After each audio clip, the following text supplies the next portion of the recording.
Welcome to Sporting News Audio. My name is David Arnott, sitting here with Tom Gatto, senior editor for Sporting News. The trade season in Major League Baseball has kicked off. Connor Jackson traded to the A's for a middle relief arm. As I said, the trade season. Who else is more excited for the trade season than baseball fans? This is a great time of year. You got about 6 weeks to go until the non-waiver deadline of July 31st. The speculation is going to be ramped up. It's already started, and there are a lot of big names that we'll get to in a few minutes here that are possibly on the block and certainly being speculated about. So it's a good time to talk baseball and trades. So I think that the one guy that pretty much everyone agrees is going to be traded is Cliff Lee. Mariners, of course, acquired him before this season. We had high hopes that they could pair him with Felix Rodriguez and get a... Did I just say Felix Rodriguez? I said Felix Rodriguez when I meant Felix Hernandez. Pair him with Felix Hernandez and actually have a top of the line rotation to go along with an adequate offense. Hasn't worked out that way. They're stumbling throughout the season. They're probably to be sellers. What type of market do you see developing for Lee? Well, it'll be a strong market, even though Lee is in the final year of his contract and probably won't want to re-sign with the team that acquires him unless, say, it's the Yankees. But interestingly, the Yankees are being very coy about their interest in Cliff Lee, even if they have interest.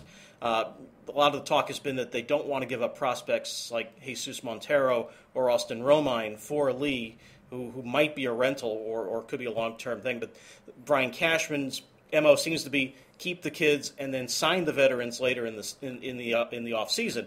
So Lee to the Yankees might not be a given, but there are a number of teams. The Mets have been on the periphery. A couple of surprising teams I saw: the Reds and Brewers. If somehow the Brewers get back into the race, there'll be no shortage of teams looking to get a good left-hander in Cliff Lee. Montero, of course, being the Yankees' prime catching prospect, I would be replacing Jorge Posada possibly as soon as next year.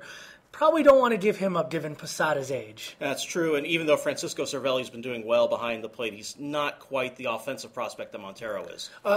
Another pitcher that has been in the news, as it were, as a potential trade target, Roy Oswalt. I believe the news came out a few weeks ago that he had requested a trade. I don't think it was ever actually confirmed one way or the other, but the Astros, again, another team just struggling to get through this season. And Oswalt, a guy who may not be out of his prime quite yet, but probably wants to go to a contender. Do you see any chances of him leaving the Astros? There's a chance he could leave, and he has said the past couple of weeks that he would be willing to go to a contender. He's basically confirmed that he wants out, but only to the right situation. And again, the usual suspects have cropped up: Yankees, Mets a little bit.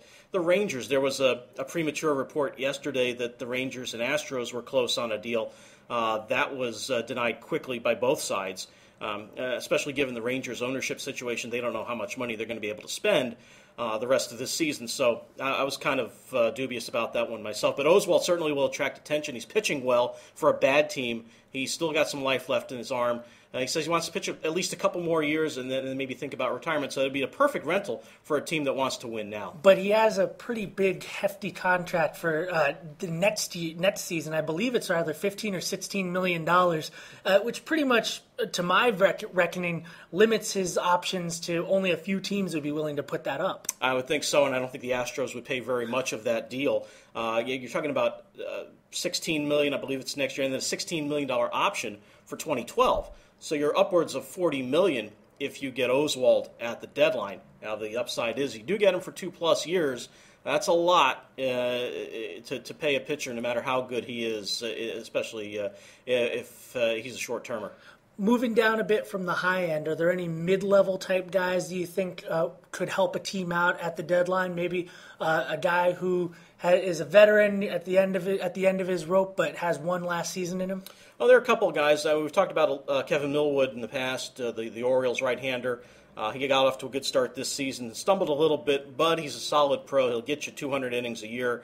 If you're looking for a mid-rotation starter, he would be a guy I think that would have some interest. And after that, it gets a little thin. After that, if you're talking about guys, I don't know, Randy Wolf has been talked about a little bit because he's been struggling with the Brewers.